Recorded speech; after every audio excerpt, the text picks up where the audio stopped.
Hello, you're listening to No Censorship Podcast, where real conversations deserve real space. Welcome back. I'm Megan, joined with my co host, James. And today we decided to pivot and talk about the job market and how it might be particularly broken.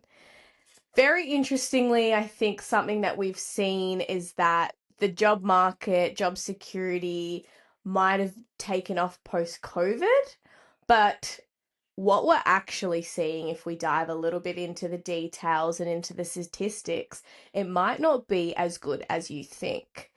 James, quickly throwing to you, any thoughts before we begin and kick off the episode on what you're seeing with the job market?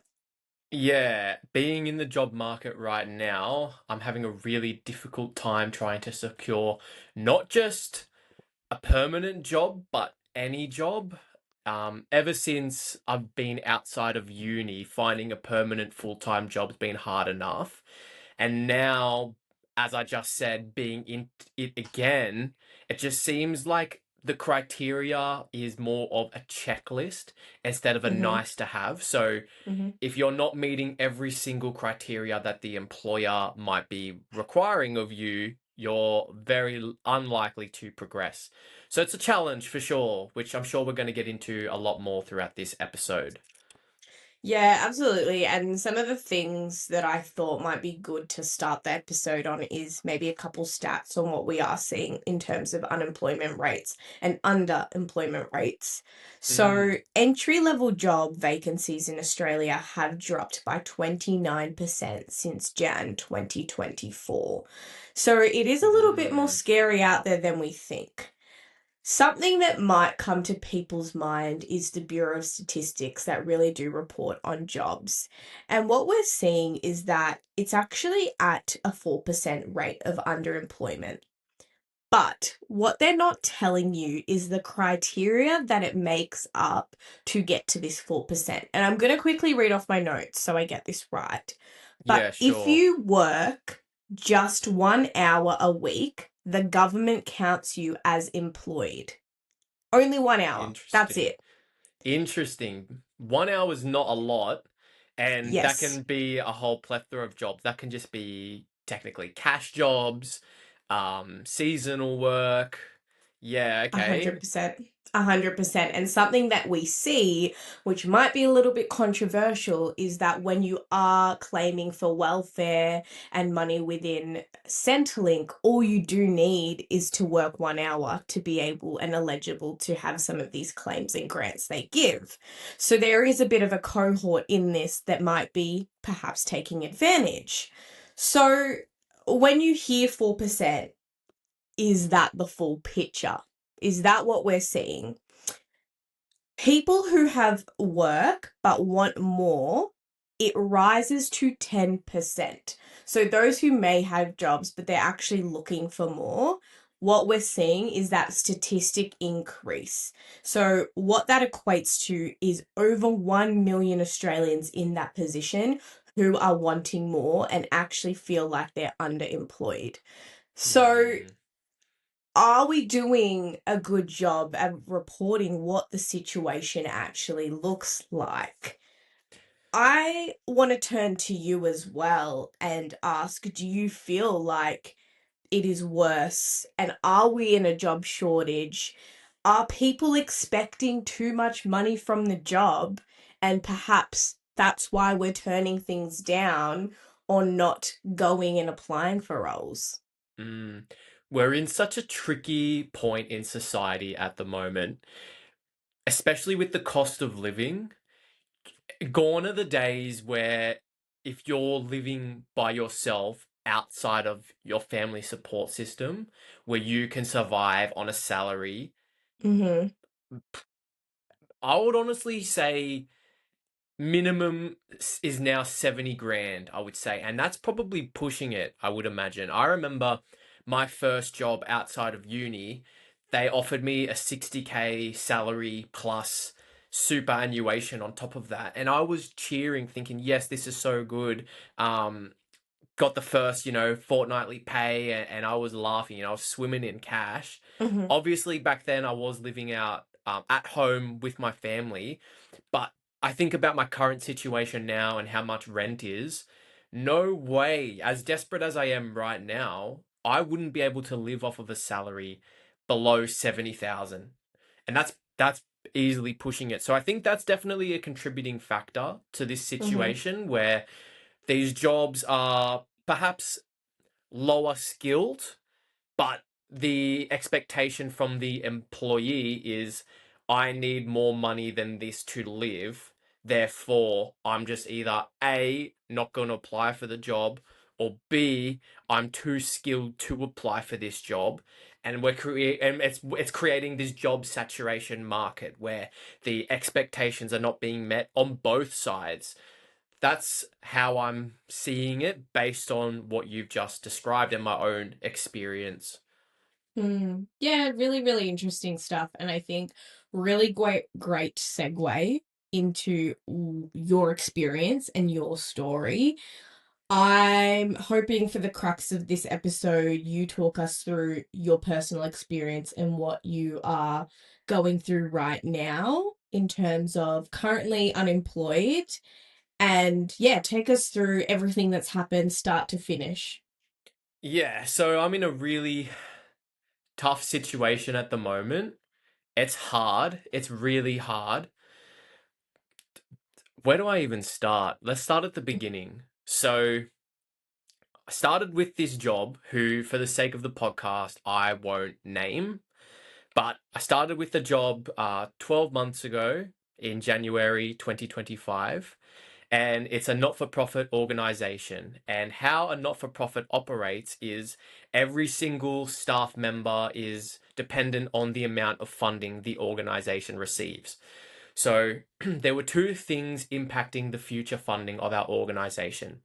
We had to meet a set of 2026 March targets, which we were all working towards as an organization. And then once those targets were reached, it was ideally going to unlock more funding, and then we would move into the next phase of the organization. So, in terms of how the BAU for everyone was operating, we had a set of KPI targets that we needed to hit, and all the Mm-hmm. work was flowing to achieve those targets. Fast forward to March 2026, those targets were achieved earlier than anticipated. So we all thought, great, we're going to get this unlocking of the funding. The organization's going really well. Over my tenure at the organization, lots of staff had been onboarded. So from the inside looking out, it seemed like we were growing. It was, looking really positive. Mm-hmm. And then we had an all staff meeting where we were told the funding is going to be unlocked and we shouldn't need to worry because everything's going to be fine. Fast forward, no joke, 2 weeks later, out of the blue, we get an all staff email from the board and executive members saying, please join the all staff meeting tomorrow morning. We are going into voluntary administration. So, for those who don't know what that is, it's essentially a professional term to say that the organization is losing money or going broke, and they need to do something to save the organization before it goes into liquidation. And liquidation means it's basically got no money at all and it needs to fold and close. So they obviously don't want that to happen. So Yeah. naturally, we go into this meeting after having this email that was a complete shock, and all staff are confused, angry. You list the emotions, and they were all felt. And we were told without warning that that was our last day of employment. Every staff member, besides a few, would be kept, but most of us were stood down effective immediately.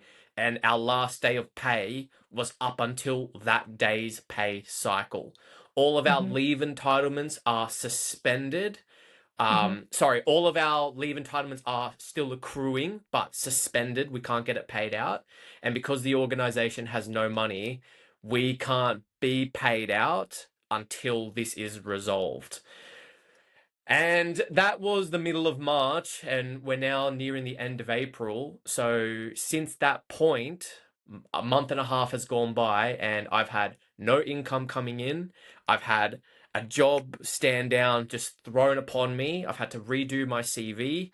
and I'm in the job market again with all of my other colleagues from around Australia, and it's been the hardest, most stressful time I've ever had in my career up until this point. Yeah, wow. I mean, let's take a step back to the start of the story. I know something you mentioned is it probably sounded sudden or it felt sudden, but did you see this coming at any point? Yes and no. So a few of my colleagues heard rumblings that there was an external investigation into our organization where a few I can't I don't really want to say too much, so I'm trying to I work out how do I share this information without Mm-hmm. exposing who the organization is and keeping that anonymity. Um, but look, yes, we had heard that there were rumblings that we might not get the funding, but as I mentioned, 2 weeks before this happened, our CEO told us everything was going to be fine. So Mm-hmm. we thought if the information was coming from the CEO, we're more likely to believe them than the rumblings and rumors that were flowing throughout the organization because you just don't know where that actually comes from or what the intention of that rumor is. So Yeah. I think my main shock was not necessarily that we didn't secure the funding, but how quickly this happened. Because I had heard of other organizations who, if you do go into voluntary administration, they foresee this coming. Where for me, looking at it was we hit our targets early, and every piece of information I was told was hit the target, unlock the funding, next phase of the organization. So for that to not happen, naturally Mm-hmm. we were all confused, angry, sad. The emotions, keep rolling. Mm-hmm. And going to those emotions, anger, sad, etc., after you felt those initial feelings, what was the first kind of thing that you did and tell yourself post going into this? Was it, all right, time to hustle and get into a job? Or what were you kind of feeling? Yeah, well, I definitely have a hustle mentality. I don't like sitting around and waiting for opportunities to come to me. I like to pursue those opportunities. So the first thing was I immediately was tidying up my CV, grabbing all of the relevant documentation that I needed from my current job as work examples, making sure I've got, um, my latest payroll, all of those sorts of things. So the hustle mentality quickly came into effect. Mm-hmm. And then after that, the stress and the pressure slowly starts to build because in my mind, the hope was I'm quite skilled. I've got a lot of experience up until this point in my career. So I should be able to find a job really quickly. But now, a month and a half later, like I'm just feeling even more pressure because the money hasn't come in so long, the bills haven't stopped, and I'm looking at my bank account and I'm literally working out like I've only got, a couple months left before this completely runs dry. So now I'm Mm-hmm. in the position where I'm trying to do literally everything to try and find a job, which is it pisses me off that I'm even in this position in the first place because Mm-hmm. you have faith that your organization is going to take care of you. And for all of the staff involved at this organization, we had a contract signed for the 30th of June. Mm-hmm. So it just proves to me that a legal binding contract of employment technically means nothing because this voluntary administration seems like a loophole to not pay us out and try and save the organization. Yeah. So stress, anger, frustration, feelings of depression, worthlessness, hopelessness. I'm just trying to look at the bigger picture, and I know a job will come, but Mm-hmm. saying a job will come and getting to the point where a job can will come, that is the gray area I'm living in right now. Yeah, of course. And I mean, you just mentioned that, what, a month and a half later, you don't have a job. Do you think that in hindsight, and when this first happened, you thought that you would have a job by now? And Why do you think that you don't have one? Do you think that it has to do with the job market? Yeah, I definitely did. So within the first week of the situation, I had applied for 4 roles and I had a job interview from one of those 4 roles. So in my head, I was thinking, okay, a 1 in 4 strike rate, like that's pretty good. That's better than what I've had in the past. Mm-hmm. And then I had an interview for that role. The role didn't really align, and it was just mutual. We both, thought that I wasn't the right candidate for the role, and the role wasn't the right one for me. So walked away from that one. I was feeling completely fine about it. I knew that a better role would be coming, and I've applied for probably 30 or so now, and I've only had like 2 job interviews.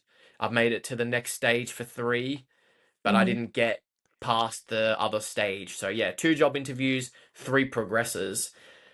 And I'm looking at Seek, I'm looking at LinkedIn, I'm talking to recruiters, and I mean, I've even reached out to my old bosses and colleagues from organizations where I used to work, and the job market is really tough. One of my Yeah. previous bosses said that that organization recently went through a round of redundancies where they let 100 staff members go. Another recruiter told me that the job market's just really slow at the moment because, I don't know, I guess maybe after COVID, a lot of people found their job and the market's not necessarily moving as much because the economy is so uncertain right Mm-hmm. now. So there's not a lot of money going in to pay people. Yeah, it's really, really tough.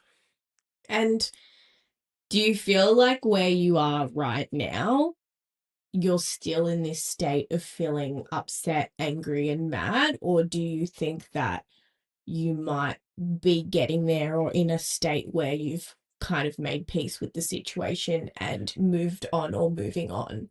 No, I definitely I feel frustrated at my organization and the administrators going through this process because we've had a few meetings with the administrators where the idea is they're updating us on the progress of the voluntary administration process. Mm-hmm. And the last one we had, they were just so cold towards staff. I asked a question saying, admittedly, I was probably quite frustrated when I asked this. I said, as an organization, you've let all of the staff go. Those who choose to terminate their employment contract early, why can't we get paid out when there are staff members being retained to try and resolve the organization? So if we're paying you, sorry, if the organization is paying you, which is the administrators, and a handful of staff members, why can't the money be unlocked to pay us out? And they Mm-hmm. just essentially turned around and said, well, the money that's being used in the organization to pay staff and to pay us is just what's left over. And if we pay out staff, we've got nothing to do the rest of the investigation with. So that doesn't seem very fair.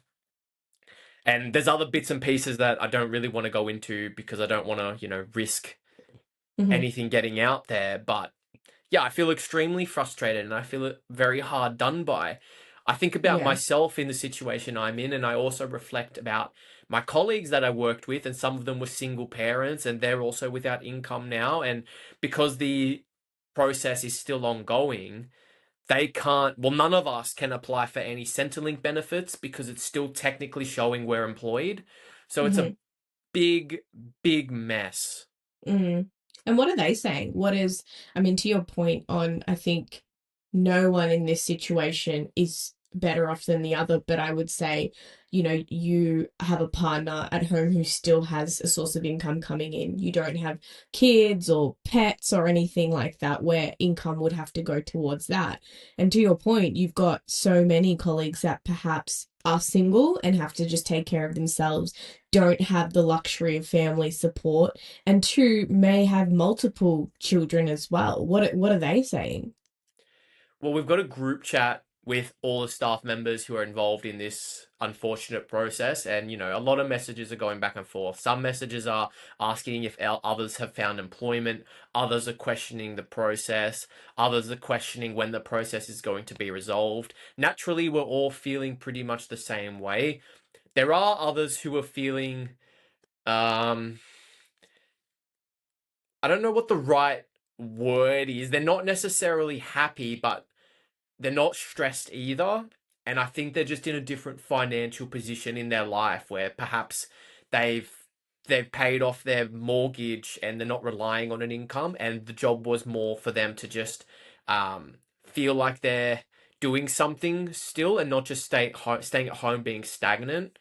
Hmm. Versus myself and a lot of my other younger colleagues, we're really feeling the pressure here because we're very early on in our careers. We're looking to progress in our careers, develop our skills, really hone in our craft.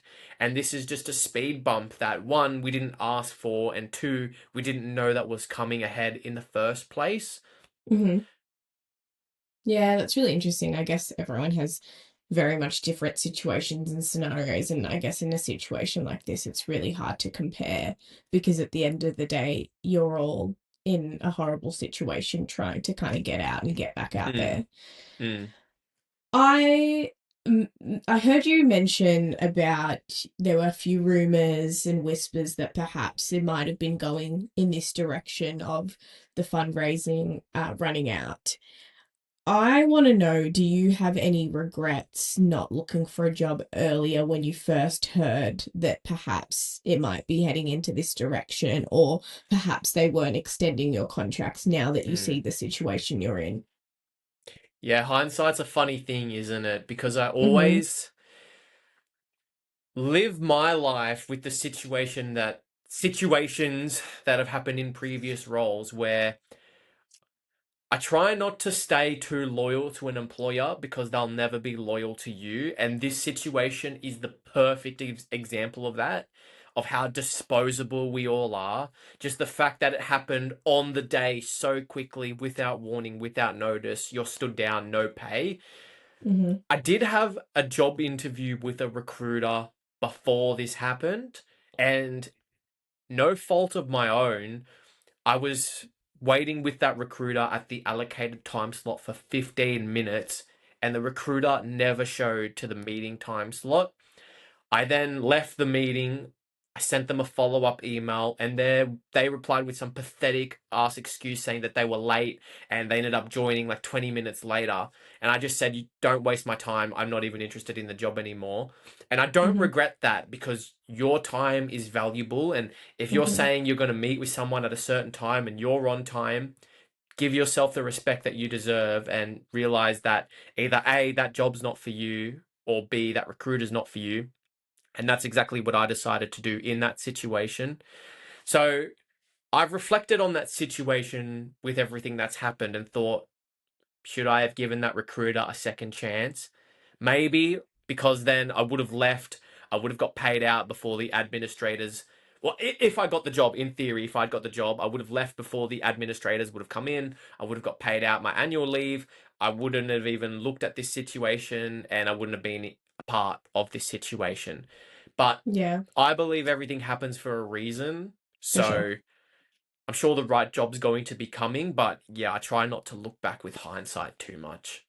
It's so interesting when you talk about that recruiter being late because in my experience and just from everything I've heard from friends, recruiters are generally very desperate for your time and really pushy for you to get that job because obviously they make a commission and a cut. So they're trying to hustle and get people into bums and seats, if you will, so Mm, that they can mm, get their cut and kind of move on to the next thing. So I find it quite interesting that as a recruiter, it kind of you're not interested or you're not communicate like it's all good to be late but do you not communicate just so that at least the person on the other end knows that you're really serious about them coming into the mm, role? mm. Yeah, totally. And, throughout my career, which I could go in detail about on this podcast, but I don't think the listeners want to hear that. But I've dealt with a lot of recruiters before, and I've never really had too bad of an experience. You know, as you said, I Mm, relate to that. A lot of them are just really trying to hustle for you, trying to get you a job because it's in their best interest, because they for will get a sure. commission off of it. So I was a little bit surprised that that is how it unfortunately played out. And benefit of the doubt, yeah, maybe they got caught up and perhaps they were in a meeting with another candidate and that went too long, which is that flow on effect. But it's not hard to communicate that you're going to be late. And if they had told me or sent me a text, like via email or text, hey, I'm going to be late, let's just do 15 minutes later or 20 minutes later, would have been perfectly happy with that. But the fact that there Hmm. was no communication at all, yeah, I just didn't want to waste my time. Yeah, I think as well, if they had a different candidate in mind that they were more eager for, it's still in their best interest to show every candidate the respect that they deserve and the time that they deserve. Because Mm, I just think in the recruitment process, you can be pleasantly surprised with people who you just didn't think maybe on paper the way that they presented themselves. And yeah, I think it's a bit disappointing to hear that, to be honest. mm. Yeah, it's a little bit disappointing, but you just got to move forward. And that's just something I've told myself that it wasn't meant to be, and that's all right. Funnily Mm, enough, though, as I've been applying for jobs, I've seen that recruiter's name on a lot of jobs, and I've just interesting. refused to apply for them because I don't want to deal with them. Yeah, that's so fair and that's so interesting. And I think what's sad about it is they've got that association with what that company and that brand is now. And so when you look at those kind of brands, it puts a bad taste in your mouth. And those brands and companies probably don't even realize that Mm, they're doing that to the reputation of their and the detriment of their company. So mm, yeah, it's a really interesting one. Um, I want to know, maybe shifting gears the other side a little bit. Obviously, you not having a job now means a little bit more free time. mm, What have you been doing besides job hunting and looking and applying? What is mm. something and that you've been spending your time on, or that you've actually seen a little bit maybe of a silver lining where you've gone, oh, I'm actually using this time to work on X, Y, and Z, and I've loved it so Mm, much. mm. Yeah, I have really wanted to make the time useful. You know, one of the things I did when it first happened was I was going around Brisbane CBD and I took myself to one of the museums that I haven't been to since moving here. So that was fun. Although I have been very conscious that I don't have a lot of money coming in, so Mm, I've been trying to do free activities. So mhm, I've gone to the library a couple times, read some books, which has been really good. I've done a lot of work on the No Censorship podcast, which that has made me feel like I'm working, which I've really enjoyed. That's given me that sense of purpose and filled that void that my employment is missing. mhm. So that's been really great. I've done some cooking as well. I made a focaccia, which was good. Wow, Yeah, who yeah, are yeah, yeah. you? Spent a time making some focaccia, some other Mhm, baked goods, which me and my partner have been enjoying. But we've also been really busy with a few other things. So we had Easter, and I had my family come up, and we went to the Sunshine Coast for that. That was a really nice break and a much needed time away, just so I could reset, not think about the situation. And mhm, then just this past weekend we had our close friend's wedding in New South Wales. So that was also really good. Go down there, you know, enjoy the beautiful wedding, spend time with friends and, you know, meet their family and some other friends and yeah, that was a good way to sort of spend time as well. So even though I mm. haven't necessarily been working, I have kept myself busy through other avenues. Yeah, that sounds great. And I'm sure there'll be things that come up that you're starting to enjoy. And I do want to shout out the fact that you have put in, really carried our team on this podcast and really helped make it bigger and better. So I've been really grateful for that. So big shout out to you on that. Thanks. Big Um, ups. I heard you mention a little bit on what voluntary administration is, but I'm hoping you can talk us through a little bit more on that because I think when I first heard from you that your company was going into that and it meant that you kind of got stepped down and no longer had a role or a job, It was the first time I probably heard of that, just because generally what Mm, you hear is things like restructures, mm, redundancies, mm, people not meeting probationary periods, mm. I don't know, people getting fired because perhaps they're not good enough, etc. But I feel like this was the first of its kind. So can you talk us, obviously without telling any details of the company that you can't speak on, Mm. what it really means and entitles and what's involved in this? Yeah, so it was the first time I had been through it, and that's one of the reasons why I decided to post an Instagram video when it happened, because similar to what you said, I've only heard or known people who have been through a redundancy because either there's funding cuts and then they say your job's no longer required, you're being made redundant, and then you get a package paid out. Mm-hmm. I haven't known too much of an organization going into voluntary administration, so that, they're basically saying, we are going broke here, save Mm, us, because that's in a nutshell what it is. So, my understanding of how it works, having been through this process, is the executive team of the organization will identify that they're losing money, mm-hmm, and then from there, once you've identified it, you reach out to a restructure administrator company, and their job is to come in, look at how everything's operating at the moment, and identify where future funds can be found.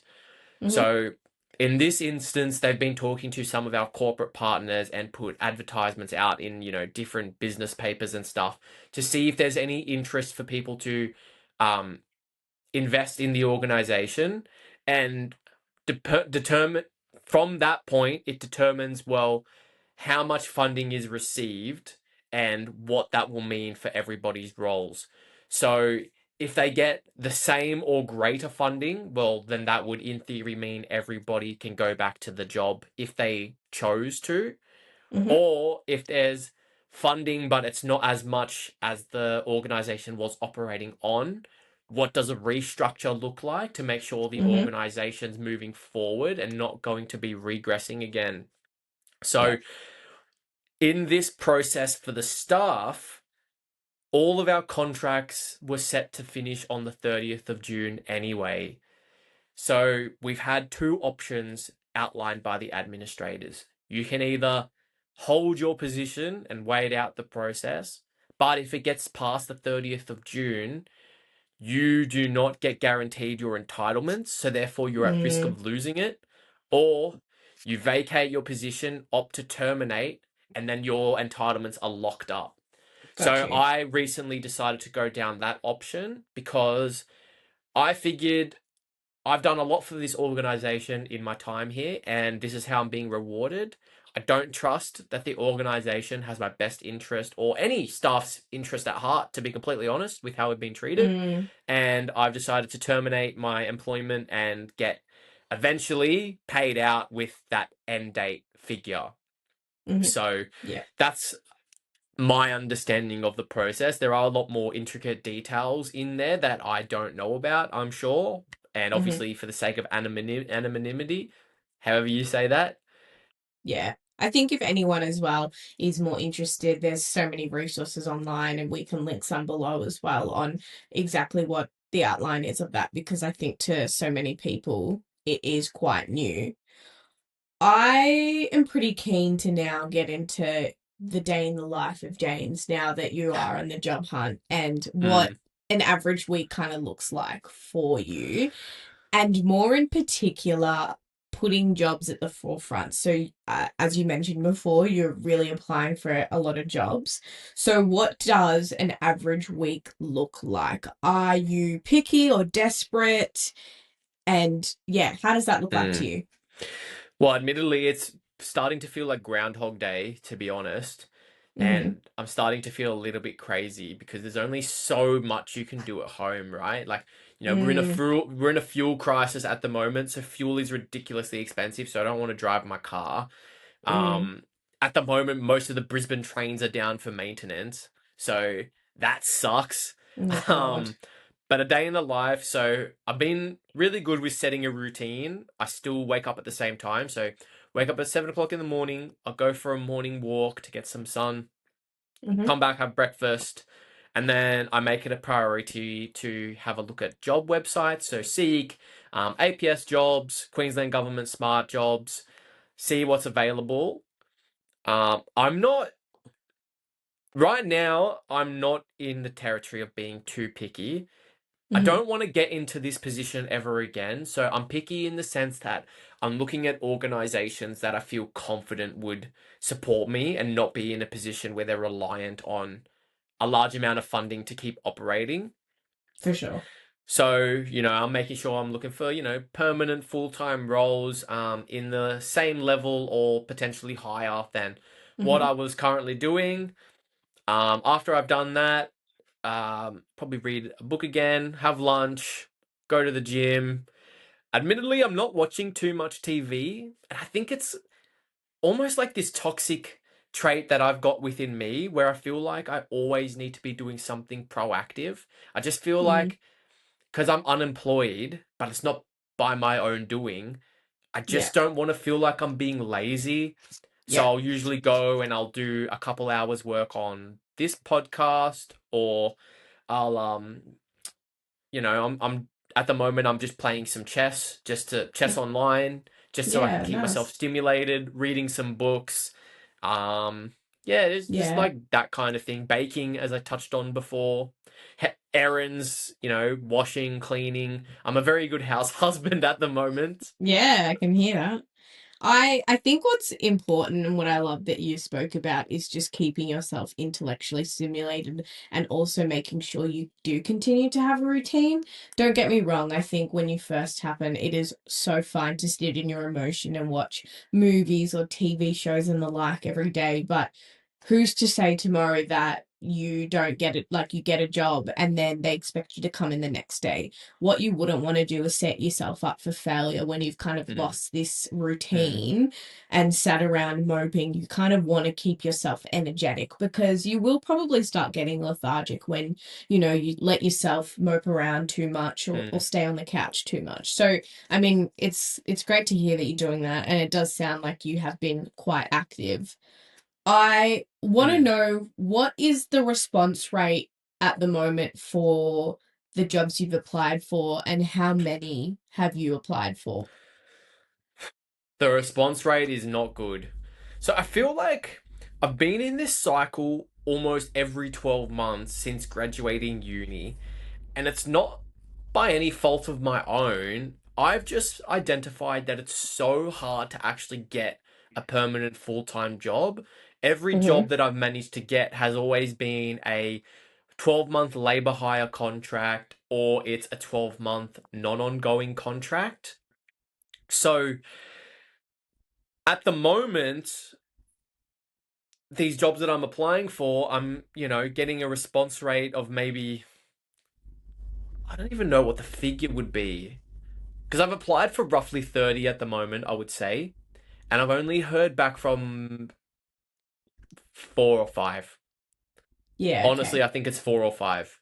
Like I heard back from one today saying that I made it to the second stage, but I wasn't progressing to the third stage, which that Mm-hmm. sucks. But at least they told me that. I've had so many Yeah. where I've just applied and I've received an acknowledgement that my application has been received, but it's been, nearly a month now and I haven't heard back. So you just kind of red pen through that job and just Mm, clearly they're never going to get back to me and I wasn't a successful candidate, which is fine. I know it's a competitive process at the moment because Seek is telling me, high application volume, medium application volume, low application volume. So you just don't know what they're looking for. yeah. And then going back to your point on being too picky or being selective, do you think then your advice to people would be just pick up whatever you get because you're seeing the outcome of it? Or are you still saying there's probably a medium line where Mm. you should be still considerate of what job you go into so that you don't fall into the same trap? I'm considering of what job I'm going into now because I'm sick and tired of being in the same position where every 12 months I'm applying for a job. And my Mm, current role wasn't meant to be that. So it was a permanent job in the sense that if we got funding, I would always have my job. So I was Mm, really happy in my job. Like I had a really good team, I had really good work. It was a really good organization with a really powerful mission and vision, all of that good stuff. So that's something that I'm looking for in my next role. And like I just touched on, if I was to get a role that I wasn't necessarily happy with just because I'm desperate, well, then I'm just mm, going to be back in the job market in a couple months to, 12 months time anyway. So I would rather stick it out just that little bit longer to secure the right job. mm. Do you think then perhaps an outcome of you not getting jobs may be to something on, do you feel like you're over or underselling yourself? Like, have you had someone Mm. look over your resume and give you feedback? I think I'm selling myself quite well. I got feedback from a couple recruiters where they said, my skills and experience are quite strong and there shouldn't be any reason why I'm getting overlooked. Feedback that I got for one role that I wasn't successful for was my skills and experience were strong but not aligned in that specific area of their business. Mm, So that's fine. You know, yeah, for like I'm happy to share like that was a retail marketing role, and my experience is more like um corporate not-for-profit public service yeah, experience, marketing experience. So yeah, like that's fine, like the skills are there but they just don't align. Like if there's someone with retail marketing experience, you'd naturally go for them. No, yeah, no hard feelings. But yeah, I think it's a really tough job market, and I was looking on Reddit because I wanted to see what other people's experience was and what they were going through and how they were feeling. hmm, And I read this really good post which was talking about they feel like um what's the word? Job ads are more selection criteria versus mm, nice to haves, where, yeah, maybe 10, 15 years ago it was we are looking for a candidate that has these skills and experience, and those skills yeah, and experiences can transfer over to XYZ, where mm, now it's more so you need this experience and you need to hit these criterias before we'll even look at you. And sometimes I just laugh at the jobs that I'm looking at. I saw a job where they wanted 5+ years managerial experience, and they wanted someone for $80,000 plus super. It's like you're absolutely laughing at yourself, mate. A yeah, manager who's been managing teams for 5+ years is on a drastically larger salary than eighty yeah, thousand dollars. So you're not going to get the right candidate for that. So it goes yeah, both ways. a A hundred candidate is going to percent. pitch themselves for what they want, but the job has to also pitch themselves for what they want. I think there just needs to be a little bit of leniency, and yeah, I don't know. Honestly don't know what that looks like because each individual and each job's different, but Yeah. it's a tough slog.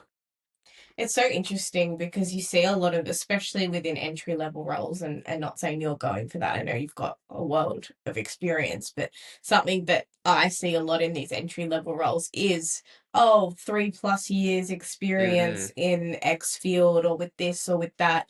And what happened to just someone who's eager to learn, willing to learn, Mm-hmm. passionate? And I think what companies will find is if they actually hire someone who has the drive and ambition rather than the skill, the retention of that person will be drastically longer because it's going to take someone a year minimum, 2 years plus to actually learn the skills of the job to then Mm. progress. Whereas if you hire someone who has already got experience, you'll find that they will probably get bored or get on top of the role quite quickly and be eager to move on quicker as well. So Yeah, I spot always on. find it quite interesting when you see roles like that. And it's so interesting that you say, yeah, that they're looking for people who have 5+ years in manager experience, and yet they're not willing to pay someone for that because being a people manager itself is a massive skill, and not a lot Mm. of people have that skill. So to underpay someone for that is crazy in my eyes. Mm. Yeah, no, it absolutely is. And, I think I've been in positions where, early on in my career, maybe it's like a year or two out of uni, you are in a position where you're naturally going to learn a lot of skills on the job, and having Mm, room to grow within the job is so important. so So, important. for the potential employer to say, this is the checklist and we want everyone who ticks these boxes, to what you just said, sure, the perfect candidate might on paper apply for the job and get it, but if there's no room to grow and they're already at that ceiling, they're going to be so bored. And Yeah. I highly doubt that if they're hiring for that position, they're going to promote that person within a 6 to 12 month period. So Mm, they're naturally just going to leave. yeah. And has there been any roles that you were just like married to and you felt like was so perfect that you have gotten rejected from? And what did you do for your confidence Mm. if that has happened? Not now. Not now. I think because I've been through this process so many times, like I said, like every 12 months, basically, Hmm. I don't get too attached with a role. Um, there are roles that I've applied for and haven't closed yet that I'm hoping I will get, and they're the top tier gold standard to what I'm looking for. But no, at the moment, I'm not married to any specific role because once you get too emotionally invested and you don't get an interview or you don't get that role, you just set yourself up for failure, which is a position I don't believe you should ever put yourself in. And then just on the back of that whole confidence question, do you feel like there has been any psychological impacts of prolonged job search? And what do you infer might happen to someone who has been in this position for longer than you? Call it 3+ months. Do you see any Mm, mm. impacts to their mental health when that happens? I do think so because it takes a lot of effort to apply for a job. You got to put your CV forward, which you would have updated by now, but each job requires a cover letter, and then sometimes there's additional questions attached to that cover letter, or there's a second round or a potential third round before you even get offered a role. And it's really competitive, and you might be thinking that you have the right skills and experience, and you either get rejected completely or you don't get a job interview, or you make it through that Mm, job interview and then you get rejected again. There's a lot of rejections where it feels like you could be, for argument's sake, in a boxing ring and you're just constantly getting jabbed and you got to keep going through those jabs. I don't Confidence is an interesting thing, right? Because confidence is just a mentality that comes from within. Anyone can be confident. Anyone can have the skills and experience to say that they are ready for whatever is coming to them. mm-hmm, Where it can potentially falter is having the self-doubt within yourself. mm, And that's potentially through experiences I've learned from, where you have to remove your feelings from the job application process, and you just mm, sort of have to see it as a blank slate where this job is on the table, this is what you have to offer. If it meets in the middle, great. If it doesn't, it wasn't the right opportunity for you, which is hard, and naturally human emotions will come into play, but it's just remembering who you are and what your skills and experience are, and knowing the right job will eventually come. Because for every one of us in this situation, you got to remember that the job that you had employed you for a reason. And when you yeah, were employed, you learned a lot of skills in that job that can be taken elsewhere. So, yeah, it's just yeah. keeping that at the front of your mind and trying not to stay too down and out about it. Yeah, because I can imagine, to your point, how exhausting it would be to continually apply, especially when, and I've seen videos online of people applying for 30 jobs a day, and that's different selection criterias, that's different cover letters, etc. And yeah, I truly can imagine how much energy that takes. So I truly believe in the power of mindset. and manifestation. So I think Mm, I completely agree with you when you say if you don't get a job, it's because it was never meant to be yours, and mm, the right one will come. And once you go into that role, give it 6 months to a year, and you'll mm, reflect back and go, thank God I waited. And I'm so glad that I fell into this role because I can see now why I might have gone through all those hurdles to get here because it truly is aligned and the right one mm, for me. And in parallel to that, maybe it wasn't, but something else will come out of it and another learning will come out of that for sure. mm. Yeah, and having been through these experiences in the past, when I was in this current job before everything happened, I remember waking up and thinking like I get to go to work today versus I have to go to work today. So I already Mm, had that mindset that I was grateful to have the job that I was in because I'd been in this position where it's so hard to get a job, and then the feeling of getting a phone call and them telling you you are the successful candidate is this amazing euphoric feeling which almost makes it all worth it. But the other thing is, when you're in this job after being in hard times, you work that little bit harder because you know how hard it is to get the next job. And mm, yeah, I guess it just circles back to being grateful for the opportunity that you're in. But I feel like I'm in two minds about it because earlier I said never stay loyal to an employer because they won't stay loyal to you. And I hate that I have that mentality, but yeah, I haven't been proven wrong yet, yeah, unfortunately. So yeah, maybe an employer will come around and they'll invest in me and I'll be able to stay there for, a really decent amount of time. But yeah. I'm yet to be proven wrong because I've seen other colleagues be disposable and I've been disposable myself. Yeah, I think that to offer the listener a different perspective, it definitely is possible and it definitely can happen. And a prime example maybe is myself, where I've been in my current role in my company for 4+ years Mm, and have had great opportunities to be able to move around. And so I don't want to undersell the fact that there's always many different scenarios to it, and whether it's situational, whether it's luck, wherever it's the stream that you're in and how competitive it is at one point versus another point. Like, who's to say 4 years ago the job market wasn't better, and perhaps when we got into it we went in through different ways and that's where it's come out. But mm, there is definitely perspectives that we should share where there's multiple. So when you are in a role and you do feel good about it, I am all about hustle mentality. And I think it's really important to be a go getter and know when you feel like you're ready for the next job. But don't feel like you can't be content in what you have.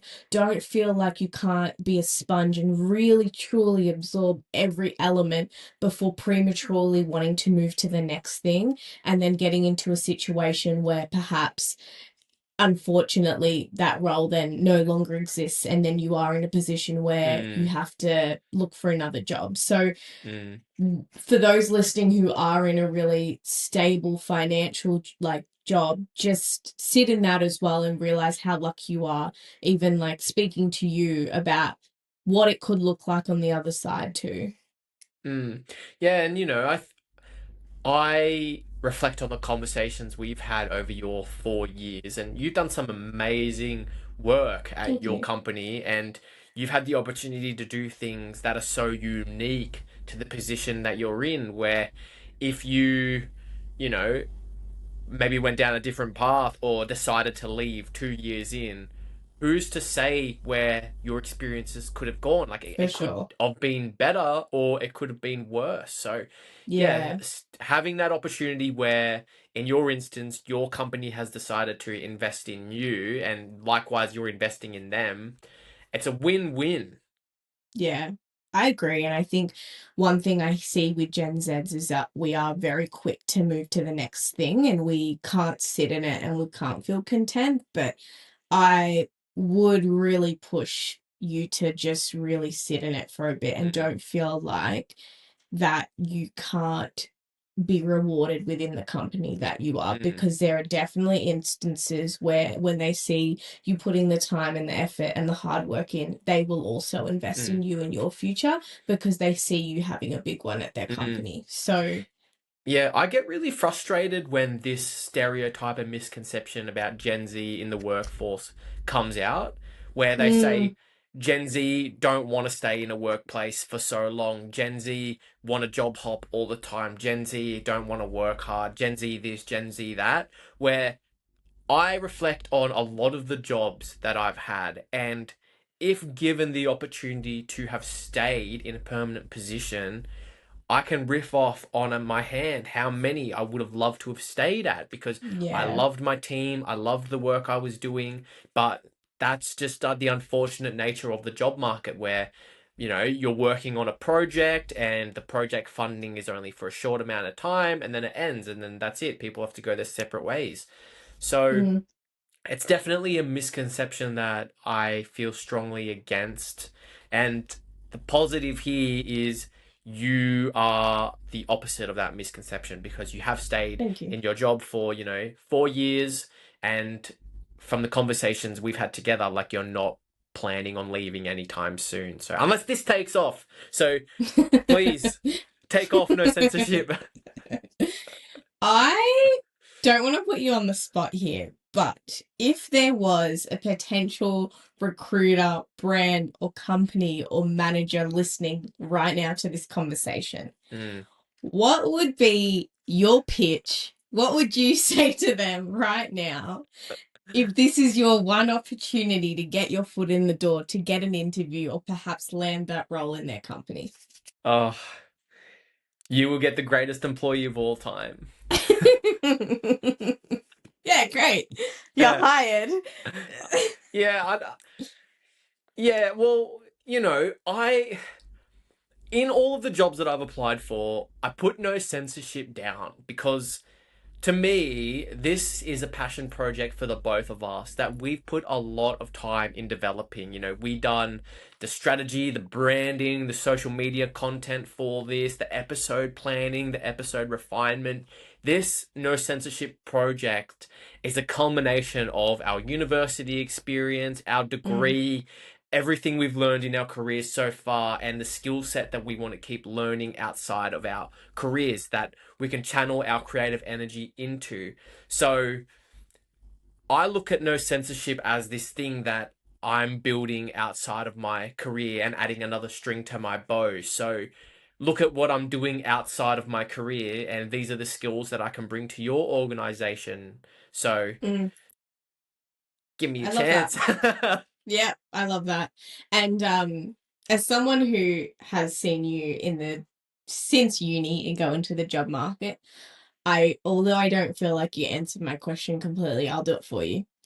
Oh. Um, if you're listening and you are looking to hire someone in your company, I would really be adamant to be a reference for James. One, he is loyal and passionate and he knows his stuff. He has many years of hard skills within marketing and social media, and he's looking for a role that wants to give him autonomy to really shine through. If it shows anything to his point on how successful this podcast has gone, well, just scroll through our YouTube. That was all him. All the editing on this is him that he's done after his hours when having a job, which means that he has good time management. From a soft skills perspective, he's fucking funny. So if you want someone to be good in the office, to also bring culture and to also make sure that there's team vibe and morale, he is an all-round guy. So if you're listening to this and you need an employee within socials, marketing, remote or in person, he is the best person for the role. And that's Oh, that's thank my you. that's my spiel for you. Hopefully someone Wow, hires thank you you. after this. Oh my God, I would love that. No, thank you. That was very Could you kind. imagine? Oh my That God. would be Well, you crazy. know what's funny? I've had in the job interviews I've had so far, a question that has come up both times is how would your colleagues describe you? So that's Yeah. great. I can just cut this segment and be like, "Hey, I've got the perfect video Yes. for you." And just send it to True. them and then you can just Yeah. say what you just said. Yeah, there you go. And I think the reason you didn't answer the question was because you were trying to be humble. So add that to the list. Yeah, yeah. Well, yeah, I mean, I think I do have a lot to offer. I do. And I'm confident in myself, confident but not cocky. And, Correct. I think like I've done some amazing work. Like, in 2024, I was the social media lead for the Queensland state election, like managing two elections by myself. Like that was a massive task. Very Yeah. proud of the work I've done, doing the work that I've done at my previous organization before it all went down, working with those groups of people to support the communities we were in. Really proud of that, really proud of this no censorship project. Yeah. Yeah. Hopefully See, the there right you job go. comes soon. Hopefully the There right you job go. comes You soon. just needed a little push to like get a bit confident, and there you go. You're like riffing off everything you've done. Yeah. I before we get into the audience segment of things, I want to ask you one last question. If you could give your 22-year-old self, 20-year-old self when you first got into the job market, Mm, if you could give that self advice, noting how the market is today, what would mm. you say?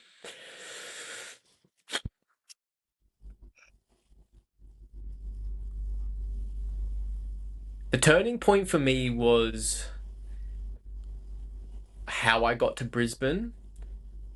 So before I got to Brisbane, I was in a public service role and they offered permanent rounds. And I was successful in securing a permanent position. However, my boss that was supporting me at the time, before she left, she told me, apply for the round. If you get it, you'll be able to uplift your position and go to the Queensland office. So after she left and the process had been finalized, the new boss that came in said, no, your position is Canberra based. And even though I had a team in Brisbane, I don't know why they weren't letting me move because I had secured the permanent position. So she said to me, because you've told me you're going to move to Brisbane, I'm not giving you the permanent position. And I never signed that Mm, paperwork. So I would go back to myself then and I would say, take that to HR, tell HR the situation, and sign that paperwork. mm, Because I reflect on everything that's happened from that point. I took a job just to get myself to Brisbane. I ended up getting let go from that job because it was very toxic and we both didn't align. And then I had a really good job after that, but it was only a 12-month contract and then two other 12-month contracts to get me to where I am now. So I think about that point in my career where that could have been the turning point for me if I had challenged it further, and who knows hmm. where it would have taken me. So I would have Yeah. said, challenge it with HR and be confident in your ability to do that job in Brisbane. Yeah, and what it also sounds like a little bit, not to give yourself advice, but is like how much should you be sharing and how much you should be holding to your chest. I think Yeah. something that we think to your point before on like, should you be saying everything? Are they on your side? Are they willing to invest in you? Well, I think maybe even if they are, share what is right because I have heard very much the same instances of so many people saying, oh, well, I'm going to move. And then they fast forward and go, oh, we're actually not going to give you this role because you told us you were going to move. So Mm, we're actually just going to give it to someone else. And you would hate to feel like you're the reason mm, for perhaps not making it or not getting it. mm. Yeah, and I think that's to my detriment sometimes for sure because I pride myself on being an honest and authentic person where Mm, I would prefer to be upfront about how I'm feeling, where I want to go, what I want to do, versus keeping it inside and blindsiding them, which I yeah. reflect on has happened to me. Like, I think about what's literally happened about this voluntary administration. Well, they blindsided us because it eventually came out that they had spoken to the administrators in December of last year. So why would you Mm, talk to administrators in December and then tell us at an all staff meeting that everything's fine? yeah. So yeah, it's definitely to my detriment, but it's a value that I would rather have than be the opposite and be known as like sly or cunning. Yeah, for sure. For sure. So, are you ready now for the audience segment bit? I am. Yes, let's go. So, for those who are new here, the audience segment bit is where we pick a few questions that our audience have asked, and basically we don't see them till the episode and we answer them live reactions. So, the first one, we actually spoke about this. Why does Gen Z feel so entitled at work? Mm. Why does Gen Z feel so entitled at work? Well, I think it could be the misconception that we touched on before, where Gen Z are made out to be that they're not hard workers, they want a job hop all the time, they want everything given Mm, to them immediately.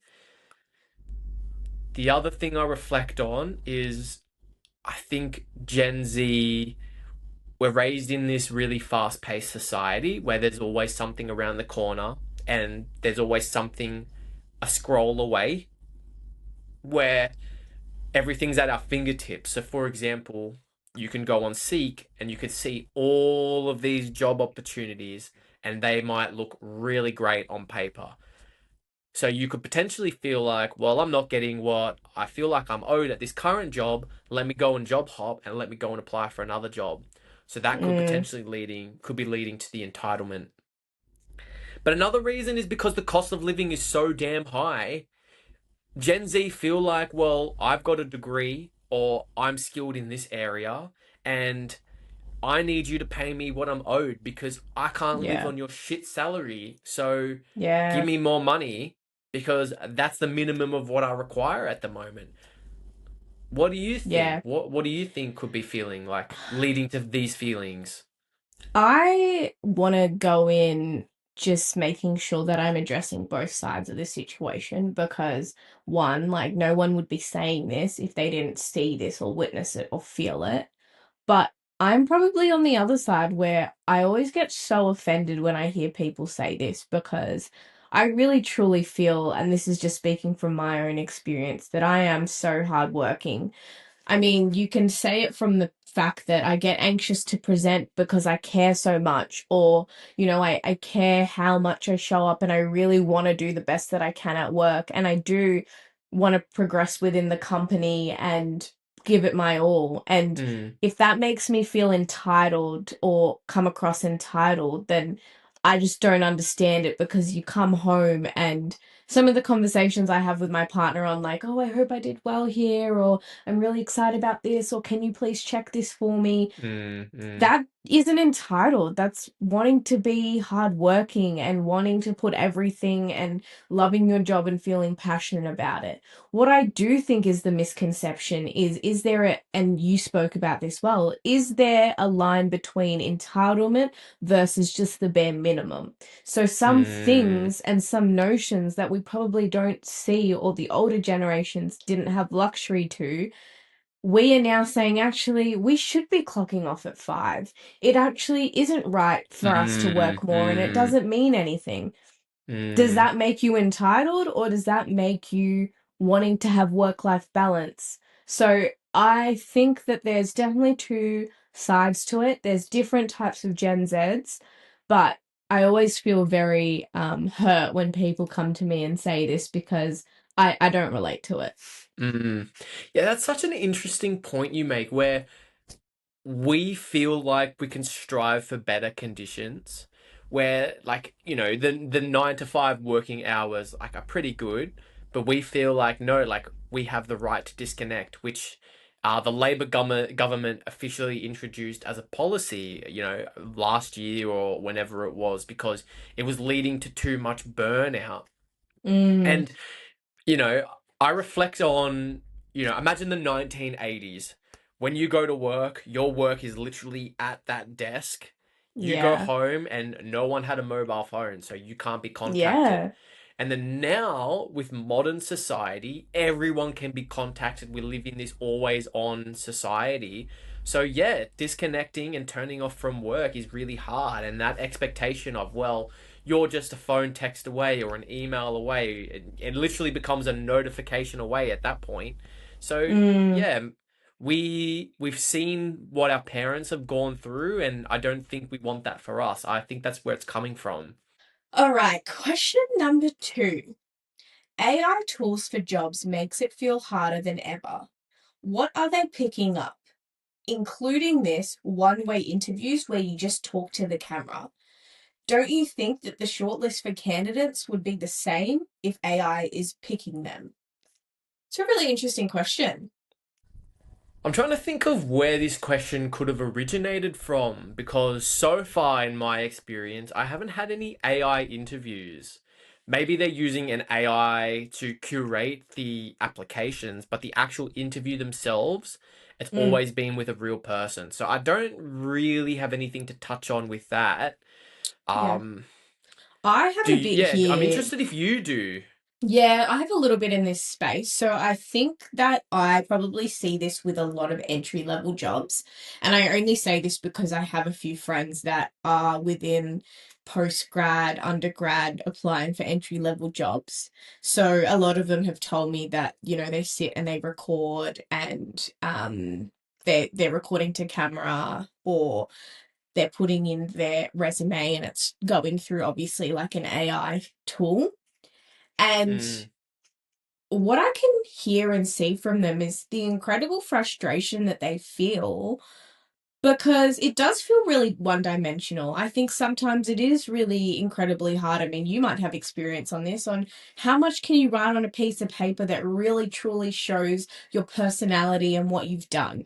Things on mm, paper and words can be quite one to two dimensional, especially when you don't have chapters worth to write what you've done. It's just make it 2 pages or 3 pages max, dot point the word. So mm, I can see how it's incredibly frustrating. I don't know what the answer is, and I don't know what the solve is, but I definitely can sympathize with the position they're in mm, terms of how do you make yourself appealing and how do you really shine and stand out. And I kind of do agree with the last line here on don't you think that the short list of candidates would be the same cookie cutter kind of person? Like, yeah, because if you think about yeah. AI, I think if you put in a prompt and I put in a prompt, perhaps it would spit it out differently because it learns how to speak to us.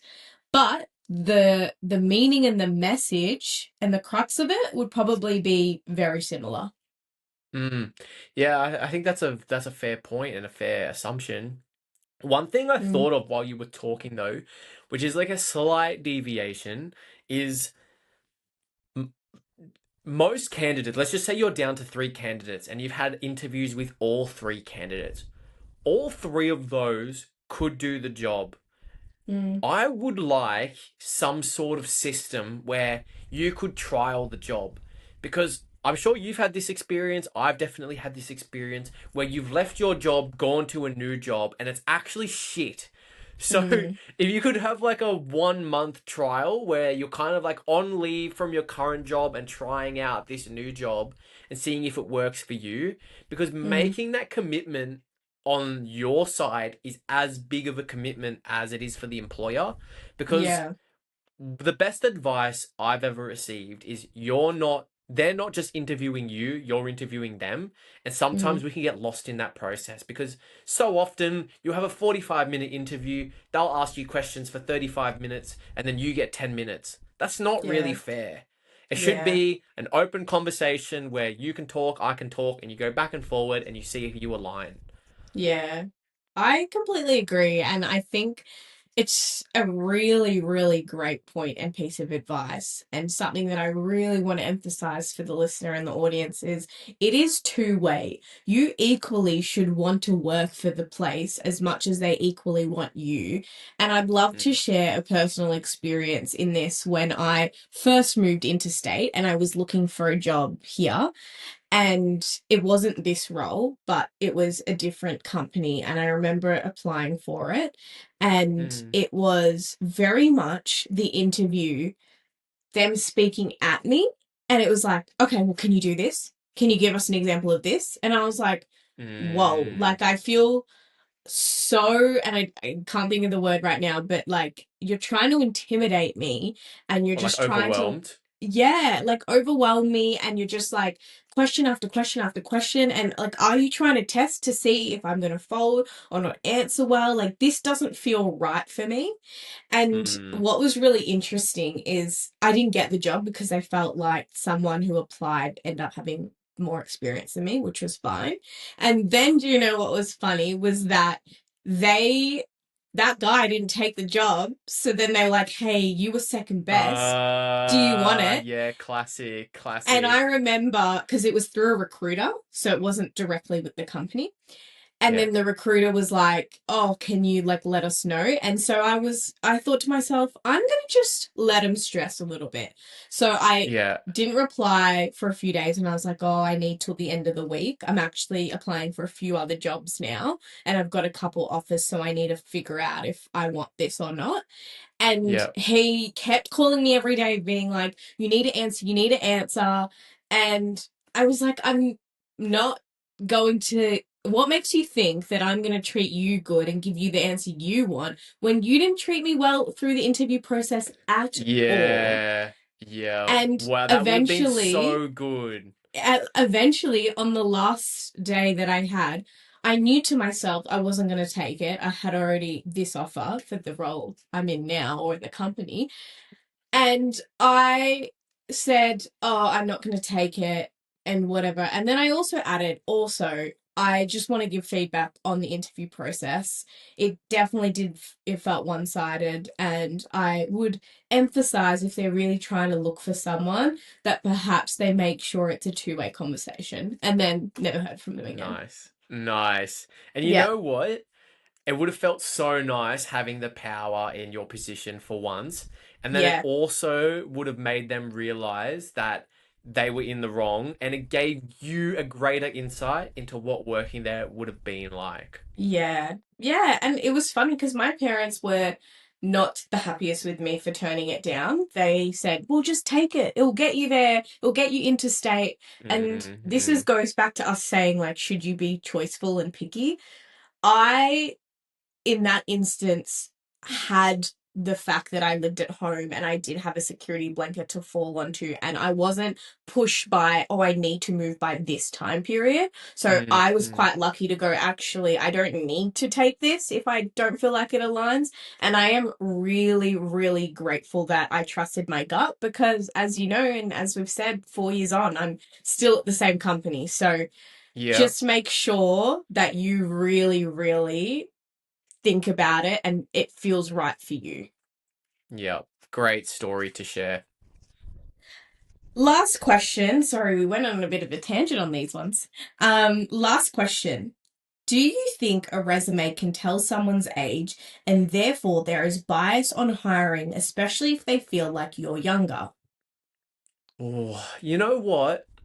In 2024, had a colleague who I became his friends with, and she was at the back end of her career. Mm-hmm. And, we kept saying to her, like, you're in this stressful environment right now. The managers were being quite ageist towards her, got a little bit toxic. And we just said, like, you don't need to be here. Like, she said she literally was working for fun. Like, she had a mortgage paid off, she had Yeah. holidays booked, and she kept saying to us that she just feels like she still had something to offer, which is great. But I was talking to her about the job application process and, you know, what the experience could be like for her at that point in her career. And she said that absolutely age comes into it. She's had people straight up say to her that they don't want to hire her because she's going to be close to retirement, and they don't want to pay out Mm, like the retirement package and all that sort of stuff that she's going to be entitled to. Even though like it's her interesting. superannuation anyway and not tied to the organization. But I think they were saying these things because they just wanted someone a little bit younger who they could invest in. So absolutely, there would definitely be a lot of that, but Mm. how can you prove it? They'll never admit to it. Yeah.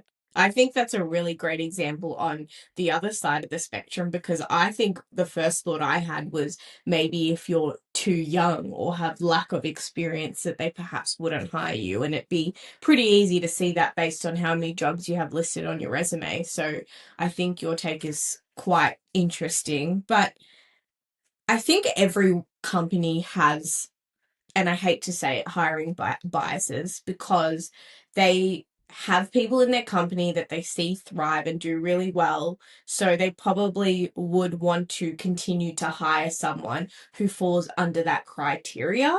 It's the ones that the hirers, would you call them, who Yeah, the are hirers. thinking about, okay, what does this person add to the team in terms of a cultural fit? Are they actually different in a good way because then it offsets some of the skills that this person has, rather than, Mm-hmm. I know that this person works really well, this person looks like this on paper, let's do it. Mm. Yeah, there's a lot that definitely goes into it, isn't there? Because Mm, like it's so complicated. You want someone with experience, but you don't want someone too young. You don't want someone too old. And it's like, well, fucking hell, just give somebody a chance. yeah, yeah. And we could spend many more hours going into a rant about this. Yeah, we could. We could. But I think about, in theory, if the podcast takes off, who would be the type of people that we would want Yeah. working in our team. Mm, And, to put yourself in that position, I think about the risk of hiring someone who's not the right candidate is quite high because you mm, don't know what the potential implications to hiring the wrong person could be. So yeah. I get it. I understand why the process could be so complicated and convoluted, etc. But still, it's not great to be on the other side. 100%. And real talk between you and I, we might have differences on who we think is perfect and great for the job Mm, too. So that's going to be a whole other thing, because we're going to be co hiring together and making sure mm. we build a team up against us or around us that works for both of us. So, I mean, when the time comes, it will be very interesting. Yeah, well, let's hope we get there. um, All right. Well, I had one last question to end on, but before I asked that to you, I wanted to Mhm. check and see if there was anything else you wanted to chat through or have anything else to say. I think I've covered everything from my point of view. Ideally, there's probably going to be some listeners confused by some of the things that I said because I had to keep it anonymous. Mm, But I'm, yeah, there's nothing else that I would have to say on the job market or my current situation. yeah. And if you want to have deeper conversations without us obviously being able to go into detail, always feel free to message us on our social media. That's what it's there for, or send us an email. Everything's linked on our bio on Instagram. So, my last question to you, James, is, Mm, we've talked all about how everything started. We talked about the experiences that's gone through, how you felt, job hunts, etc. Now let's talk about future planning going forward. mm, What is your honest headspace right now, 1.5 months into this, and what is your plan going forward? mm. Well, I'm really thinking towards what my future looks like. Obviously, I'm getting towards the next stage of my relationship with my partner, and, we're starting to think on what that looks like for us.